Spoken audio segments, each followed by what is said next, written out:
ప్రతి ఎలక్షన్స్ ముందు కొత్త ఓటర్ని యాడ్ చేసుకోవటం కానీ, లేదంటే ఉన్న ఓటర్స్ ఏమైనా అడ్రస్ చేంజ్ కానీ, మొబైల్ నెంబర్ అప్డేషన్ కానీ, ఆధార్ కార్డు ఎంట్రీ కానీ చేసుకునేదానికి అవకాశం ఇస్తారు.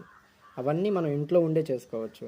ఎలా అంటే ఓటర్ హెల్ప్ లైన్ అనే ఒక యాప్ మీరు ఇన్స్టాల్ చేసుకొని దాంట్లో మీ మొబైల్ నెంబర్తో రిజిస్టర్ చేసుకుంటే కనుక మీ ఓటుకు సంబంధించినటువంటి డీటెయిల్స్ మొత్తం చూసుకోవచ్చు.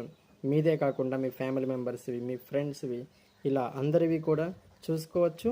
ఏమైనా మార్పులు చేర్పులు తగినటువంటి సపోర్టింగ్ డాక్యుమెంట్స్ ఇచ్చి ఏమైనా మార్పులు చేర్పులు చేసుకోవాలన్నా సరే చేసుకోవచ్చు. అందుచేత మీరందరూ ఈ అవకాశాన్ని ఈ 24 ఓట్ల ముందే మనం యూజ్ చేసుకోవాలి. సో తర్వాత 5 సంవత్సరాలకి ఓట్లు వస్తాయి. అప్పుడు మాత్రమే కొత్త ఓట్స్ కానీ ఏమైనా మార్పులు చేర్పులు చేయగలం. ఈలోపు ఉన్న ఈ అవకాశాన్ని వినియోగించుకోండి అందరూ.